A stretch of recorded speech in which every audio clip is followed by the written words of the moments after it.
Salam sejahtera, saudara yang kekasih di dalam nama Yesus Kristus. Kita masih tetap dalam topik yang sama, kematian dan ketakutan. Nah, kita sekarang akan memikirkan kematian yang menakutkan. Nah, mengapa kematian menjadi menakutkan? Saya kira kita harus melihat dari berbagai sudut. Kematian menjadi menakutkan, tentu saja. Mengapa? Nah, Roma pasal 6 ayat 23 memberikan kepada kita satu gambaran yang sangat jelas. Dikatakan demikian dalam Roma 6 ayat 23. Sebab upah dosa ialah maut, tetapi karunia Allah ialah hidup yang kekal dalam Kristus Yesus Tuhan kita. Sebab upah dosa adalah maut. Maka, jikalau kita membaca bagian ini, kita langsung dapat mengerti bahwa maut memang sangat menakutkan. Karena upah dosa adalah maut, itu mengakibatkan sesuatu hal yang sangat mengerikan. Nah, tetapi kalau kita melihat saudara yang kekasih, bagaimana gambaran Alkitab tentang dosa yang mengerikan itu, yang membuat manusia masuk dalam kematian yang menakutkan itu, maka kita akan menyelusuri. Maka, apa yang ditakuti dari kematian? Pertama, bukan penyebabnya. Saudara, soal mau mati, apa yang menyebabkan sebetulnya adalah hal yang sederhana. Toh intinya orang mati. Ada orang penyebab mati karena sakit jantung lalu mendadak mati, tapi tidak sempat merasakan sakit.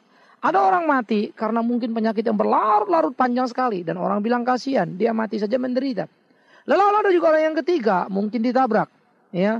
Lalu bertahan beberapa lama karena tabrakan itu mampu bertahan, kemudian mati lagi. Dan berbagai hal penyebab-penyebab kematian. Nah, kita selalu memberikan komentar terhadap hal-hal penyebab kematian. Sayangnya. Waduh, dia begini, padahal mestinya begini, dia begitu karena mestinya begitu, dan seterusnya dan seterusnya. Nah, ketika kita memikirkan seharusnya begini, seharusnya begitu, tidak harus begini, tidak harus begitu, sebetulnya apa yang sedang kita bicarakan? Kita hanya lagi meramaikan cara mati. Penyebabnya apa? Padahal toh ujungnya sama. Ya sama-sama mati kok. Iya kan? Nah, cuma kita yang hidup lalu meramaikan dan menggegerkan cara orang mati itu bagaimana. Lalu sampai kita mulai berpikir, kalau cara mati begitu menyedihkan. Yang gak menyedihkan bagaimana? Ya kalau cara mati begini nih, lihat loh, senyum loh orangnya. Wah tuh, sampai mayat senyum pun diamati. Kan begitu. Ini loh, udah umur panjang dia. Kalau yang itu umur pendek. Padahal lupa. Umur panjang kayak umur pendek kayak, sakit atau sehat kayak, cepat atau lambat kayak, ujungnya cuma sudah sama kok, sama-sama mati. Maka sebetulnya apa menjadi penyebab kematian tidak menjadi terlalu penting. Tetapi memang kita yang hidup suka mendramatisir situasi itu, sampai akhirnya kita kehilangan nilai daripada kematian itu. Lalu manusia ribut soal cara jadinya soal mati. Padahal apa yang ditakuti dari kematian bukan penyebabnya. Ya, apapun sudah sama matinya. Maka adalah terlalu naif, ya, terlalu dangkal kalau kita membicarakan kematian hanya membicarakan penyebabnya. Apakah ada jaminan ayat Alkitab kalau orang mati tenang, tersenyum, berarti dia ke surga? Atau sebaliknya, apakah ada jaminan ayat Alkitab yang mengatakan kalau seseorang itu mati ditabrak mobil atau mati karena sakit penyakit lalu dia masuk neraka? Di mana ada ayatnya? Kan tidak ada. Sehingga orang-orang Kristen harus belajar bukan melihat apa yang membuat dia mati. Penyebab menjadi tidak terlalu penting. Ya. Sekali lagi, penyebab kematian seseorang menjadi tidak terlalu penting. Jadi itu bukan masalah. Itu bukan ketakutan. Karena itu jangan Anda ikut-ikutan takut hanya karena orang mati begini. Aduh, nanti saya bisa begitu enggak ya? Nanti saya bisa begitu enggak ya? Banyak orang saking takutnya ngeliat kematian orang lain, akhirnya belum waktunya mati sudah mati duluan. Mati karena ketakutan itu gitu ya. Nah, ini tidak boleh. Yang kedua, apa yang ditakuti dari kematian itu sendiri? Akibatnya juga bukan. Karena kalau kita membicarakan akibat daripada kematian kan cuma satu. Yang gak bernapas. Iya kan? Hanya itu kok. Gak bernapas, gak tahu apa-apa lagi. Selesai. Malah ada kecenderungan sebetulnya semacam kenikmatan dalam tanda petik bagi orang yang mati. Karena dengan mati dia lepas dari persoalan hidup ini. Dengan mati dia meninggalkan dunia yang penuh dengan kepusingan, kemunafikan, dan warna-warni yang gak karu-karuan itu. Hidup itulah sebetulnya yang menakutkan, bukan mati itu. Karena kalau mati berarti lepas daripada persoalan hidup. Iya. Pengkhotbah mengatakan lebih bahagia orang mati daripada orang hidup. Waktu pengkhotbah melihat realita kehidupan. Emang benar sih. Mati kan, hidup kan penuh masalah. Mati ya lepas dari masalah hidup itu. Karena mati ya berarti gak bernapas. Mati ya berarti gak punya memori. Mati ya gak ada masalah. Selesai sudah. Maka sebetulnya apa yang ditakuti dari kematian bukan akibatnya. Lalu apa yang ditakuti dari kematian harusnya? Yang ditakuti dari kematian adalah matinya itu sendiri. Loh, maksudnya apa ini? Nah, di sini kita mulai belajar dan melihat saudara. Perspektif kita tentang mati itu apa? itu yang menjadi masalah. Ketika kita beranggapan bahwa mati adalah sekedar berhenti bernapas, berhenti daripada persoalan, maka mati bukan apa-apa. Tetapi kalau kita menganggap mati berarti kehilangan kenikmatan, mati kehilangan kehidupan, mati kehilangan kasih sayang, maka mati jadi apa-apa. Jadi matinya itu sendirilah sebetulnya jadi masalah. Jadi jangan pada penyebabnya atau akibatnya. Itu soal sederhana. Tetapi memahami mati itu sendiri apa, nah itu yang jadi masalah. Nah karena itulah, kalau kita menyorot dari sudut kekristenan, mengapa mati menjadi menakutkan? Atau Anda boleh takut mati kalau Anda mati dalam kematian rohani. Maksudnya apa? Anda ini seorang yang tidak kenal Tuhan. Mati rohani. Lalu mengalami kematian jasmani. Maka itu menjadi kematian yang menakutkan, saudaraku. Kematian yang mengerikan. Hidup dalam kegelapan, mati masuk lorong panjang. Kegelapan yang pekat. Mengerikan.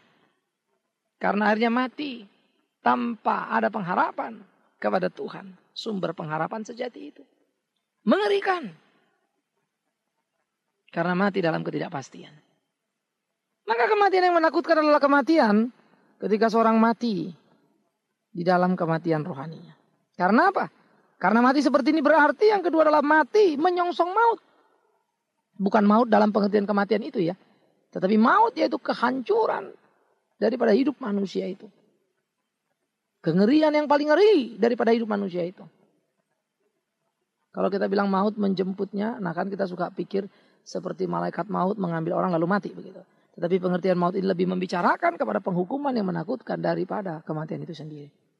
Maka mati menjadi menakutkan. Kalau kita mati menyongsong maut. Kalau kita akan menerima upah daripada kematian, yaitu maut itu sendiri. Kengerian daripada bapaknya kengerian. Kengerian dari ibunya kengerian, yaitu maut itu. Maka kalau itu yang terjadi memang patut kita takut. Kita patut ngeri. Belum kenal Tuhan, masuk ke dalam perkara maut yang menakutkan. Maka itu menjadi sangat menakutkan. Mengapa mati menjadi menakutkan? Karena mati yang memasuki kematian yang kekal. Maksudnya apa? Ketika kita hidup di dunia di dalam kesementaraan kita mati. Kita memasuki kekalahan dan celakanya. Yang dimasuki justru kematian yang kekal. Maka itu kematian itu menjadi menakutkan, saudaraku. Karena memasuki satu kekekalan. Tetapi di dalam kematian. Kan ngeri sekali. Menjadi mati yang kekal. Karena itu orang-orang Kristen. Yang katanya Kristen boleh takut mati. Kalau Anda hidup jauh dari Tuhan. Kalau rohanimu mati. Orang Kristen boleh takut mati. Kalau kematian itu hanya membuahkan buah maut. Orang Kristen boleh takut mati. Kalau kematian itu hanya menghantar dia masuk kepada kekekalan daripada kematian itu sendiri. Nah karena itu, perspektif kita tentang mati harus dipahami. Bukan apa yang menyebabkan mati atau akibat daripada mati itu sendiri. Tetapi matinya itu sendiri loh. Iya kan? Karena apakah mati itu dalam pengertian adalah menyongsong maut. Mati dalam keterpisahan dari Tuhan. Sehingga memasuki kepada sebuah kekekalan. Tetapi dalam konteks kematian. Karena itu mati memang perlu ditakuti. Kalau saudara belum mengenal Yesus Kristus. Nah orang-orang yang belum mengenal Yesus Kristus hidup dalam kekafiran. Mereka tidak kenal Tuhan. Tidak mau tahu Tuhan. Tidak peduli dengan Tuhan. Kalau mereka mati, mereka patut ditangisi. Karena sampai mati belum mengenal Kristus. Orang-orang seperti ini kalau mau mati dia perlu takut mati. Karena tak ada lagi kesempatan baginya. Untuk bertobat dan menyesali segala dosa-dosanya di hadapan Tuhan yang suci. Dan tidak mungkin orang-orang yang mati dalam kekafiran. Bertemu kasih dan kuasa Allah yang sejati itu. Saudara-saudara, itu menjadi hal yang pertama. Tetapi yang kedua juga perlu diperhatikan bahwa ada orang yang sepertinya mengenal Yesus Kristus. Bukan kafir, dia orang beragama. Tetapi ternyata Yesus belum hidup di dalam hatinya. Belum menguasai seluruh pemikirannya. Maka orang seperti ini perlu takut kalau mau mati. Takut mati kenapa? Karena sesungguh-sungguhnya, sejati-jatinya aku belum hidup di dalam Kristus. Maka orang seperti ini perlu takut mati. Karena sebetulnya dia memasuki dunia kegelapan yang tanpa pengharapan. Jadi dia perlu takut mati, saudaraku. Dia hanya dalam konteks ilalang. Yang dibiarkan tumbuh bersama padi itu atau gandum itu. Tetapi pada akhirnya nanti, ketika musim menuai tiba, panen tiba, lalang dibabat, dikumpulkan dan dibakar. Gandum dikumpulkan dan dimasukkan ke dalam lumbung. Karena itulah orang-orang Kristen perlu takut mati kalau dia hanya sekedar Kristen di dalam keagamaan. Tetapi hati nuraninya, di dalam kejujurannya dia mengaku Yesus tidak ada di dalam batinnya. Kematian menjadi satu kematian yang menakutkan. Bukan karena mati muda. Bukan karena mati akibat kanker. Bukan karena mati ditabrak. Bukan. Kematian menjadi menakutkan karena yang mati tidak hidup di dalam Tuhan. Maka kematian menjadi tidak menyenangkan. Amat sangat mendalam memberikan kesedihan. Kepahitan. Kalau orang yang kita kasihi mati jauh dari Tuhan. Bukan karena dia mati itu yang kita kasihi. Bukan itu. Tetapi kalau orang yang kita kenal ini, entah siapapun itu, entah seberapapun cinta kita kepada dia, tidak kenal Tuhan. Itu memang menakutkan. Itu akan membuat orang yang ditinggalkan berurayan dengan air mata. Mengapa terlambat menolong dia? Oleh karena itu kematian sangat berkaitan di dalam kekinian. Bagaimana kita hidupnya. Oleh karena itulah kematian perlu diselusuri dengan baik-baik. Supaya kematian itu sendiri menjadi sesuatu hal yang tidak menakutkan. Jadi ketakutan hal yang wajar dari sebuah kematian. Ketika kita tidak mengenal Tuhan. Kematian menjadi sesuatu yang bisa dimengerti. Mengapa menjadi kengerian. Kalau memang kita jauh dari Tuhan. Nah karena itu pemikiran ini perlu untuk kita tanamkan. Paling tidak kita mulai belajar menghadapi realita sebuah kematian. Karena itu mulai melihat ke kiri dan ke kanan kita.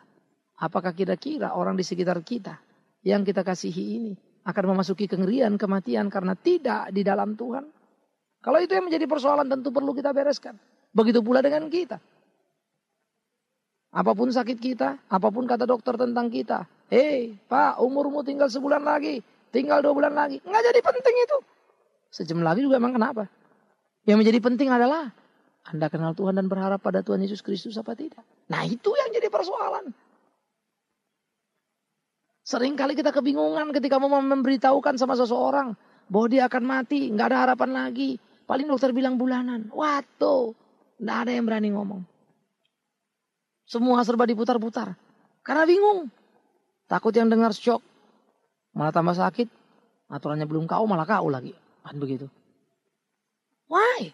Karena kita punya perspektif tentang kematian. Salah kaprah. Repot jadinya. Kita tidak mempunyai satu pemahaman yang benar tentang kematian itu sendiri. Padahal yang perlu ditakuti dari kematian seperti yang saya sudah katakan di atas tadi. Kalau dia mati di luar Tuhan. Bukan sehari atau 2 hari atau sebulan lagi. Nah ini mau jadi gimana saudara? Karena itu banyak sekali sebetulnya orang mati. Mengakibatkan kesedihan-kepedihan yang panjang. Karena apa? Konsepnya tentang kematian itu yang salah. Karena itulah sebetulnya Alkitab selalu mengingatkan supaya setiap orang percaya menaruh pengharapan yang teguh. Supaya orang percaya tidak meratap meraung-raung dan kehilangan kesadaran. Karena ditinggal orang yang dikasih atau kematian orang yang disayangi. Nangis adalah bagian dari kemanusiaan kita. Nangis adalah ekspresi kesedihan hati kita.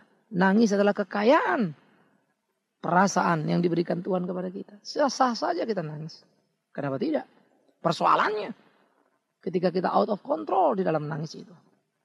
Lalu menjadi histeris atau menjadi kehilangan ingatan dan seterusnya. Nah karena itu. Orang yang mau mati harus menyikapi dengan sungguh dirinya. Membedah dirinya dalam hubungan dengan Tuhannya. Seperti apa? Kalau dia beres dengan Tuhan dia tidak perlu takut mati. Tapi dia perlu takut mati kalau dia belum beres dengan Tuhan. Karena itu hidup berberes-bereslah di dalam hubunganmu dengan Tuhan. Jadi jangan main-main. Dokter boleh menanganimu. Segala macam obat modern boleh kau makan. Silakan, itu usaha pengobatan. Tetapi awas. Hubungan dengan sang tabib yang sejati. Yesus Kristus Tuhan Juru Selamat itu. Jangan sampai lengah. Karena sewaktu-waktu jangan lupa. Kematian bisa menjemputmu. Maka jika kau ada di dalam Tuhan, itu tidak jadi masalah. Begitu pula orang yang menunggui kematian orang yang dikasihi. Kematian orang yang mau dicintai. Jangan bingung bahwa dia tinggal sebulan atau 2 bulan lagi. Tapi bingunglah kalau dia belum juga mengerti kebenaran firman itu. Maka bertarung dan berusahalah segigi-giginya. Supaya di dalam usaha berobat tadi, usaha menemukan jawaban medis tadi, jangan menjadi lalai. Karena yang paling penting dari semuanya adalah takut akan Tuhan. Bagaimana pengenalan dia akan Tuhan. Nah karena itu kita memompa, memacu berbagai kemungkinan untuk menolong dia. Menguatkan, meneguhkan dia. Untuk dia mendapatkan satu keutuhan yang solid. Karena seringkali ketika sehat orang susah untuk diajak ngomong. Diberi pengertian kebenaran. Tapi kalau sudah mau KO, nah sudahlah. Mendadak jadi pendeta semua. Mendadak jadi bijaksana semua, kan begitu. Nah, bagi orang-orang Kristen yang mengenal Kristus di dalam hidupnya. Begitu engkau melihat peluang. Saudara ini sudah menghadapi berbagai kesulitan. Dan dia perlu diteguhkan, dikuatkan, dan inilah saatnya. Maka berceritalah engkau tentang Injil itu. Tapi jangan memaksa. Berceritalah engkau tentang Injil itu. Tapi dengan bijaksana. Berceritalah engkau tentang Injil itu. Supaya dia memahami dengan utuh. Siapa Kristus Yesus Tuhan itu. Jadi. Kematian menjadi menakutkan. Bukan karena penyebabnya. Kematian menjadi menakutkan. Bukan pula akibatnya. Tapi tentang mati itu sendiri. Matinya itulah yang jadi masalah. Bukan mati dalam arti akibat atau penyebab ya. Tapi kematian itu. Nah bagaimana kita memahami itu? Bagaimana perspektif kita tentang kematian itu? Maka itulah yang membuat kengerian menjadi amat sangat luar biasa. Itulah yang membuat orang meraung-raung. Kehilangan kendali, pegangan di dalam hidupnya. Karena itulah saudara. Betul dikatakan pengkhotbah. Lebih baik ke rumah duka daripada ke rumah pesta. Di rumah duka orang menjadi bijaksana. Tapi di rumah pesta orang suka lupa diri. Karena berebut makanan. Kan gitu ya. Tapi kalau di rumah duka. Waduh semua duduk tenang. Disilakan duduk. Wah nawarin orang lain. Waduh mendadak. Tahan mulut tak mau bicara. Pakaian tak mau yang mewah-mewah. Mana ada orang datang ke orang mati pakaian pesta. Iya kan. Berpakaian dia begitu sederhana. Sikap sangat sederhana. Tenang, teduh, sangat simpati. Memberikan penghiburan. Kan begitu. Karena di rumah duka. Tersimpan misteri yang luar biasa. Di rumah duka ada sebuah pertanyaan. Kemana yang mati pergi? Dan bagaimana pula kalau aku yang mati hari ini? Menakutkan atau tidak? Maaf. Jangan lihat penyebabnya. Tetapi lihatlah. Apakah engkau dalam Tuhan atau tidak? Jangan lihat akibatnya bahwa engkau akan terpisah dari beberapa orang yang kau kasihi. Tetapi penting. Apakah engkau senantiasa hidup berharap pada dia? Karena itu jadikan ini pertanyaan-pertanyaan penting. Ketika saudara bertemu dengan seorang rekan, sahabat, bahkan anggota keluarga kita. Yang menurut dokter akan menghadapi kematian, ingatkan dia. Mati memang menakutkan kalau kau di luar Tuhan. Tapi kalau kau di dalam Tuhan maka mati tidak menakutkan. Sehingga sekarang bola ada pada tangan orang yang mau mati bukan? Bukan di tangan orang lain. Karena itu kuatkan teguhkan dia. Untuk memilih menendang bola ke arah yang tepat atau ke arah yang salah. Kalau dia kemudian menendang bola dan masuk ke tong sampah. Kasihan. Kematiannya menjadi tak bernilai lagi. Karena tidak ada kebenaran yang menjamin dia. Tapi kalau kemudian dia mengerti. Dan menendangkan bola ke arah gawang dan gol. Wow, luar biasa. Maka ia sudah menciptakan sebuah ketenangan di dalam hidupnya. Maka mati bukan lagi apa-apa. Karena dia sudah menjaringkan bola ke tempat yang pas.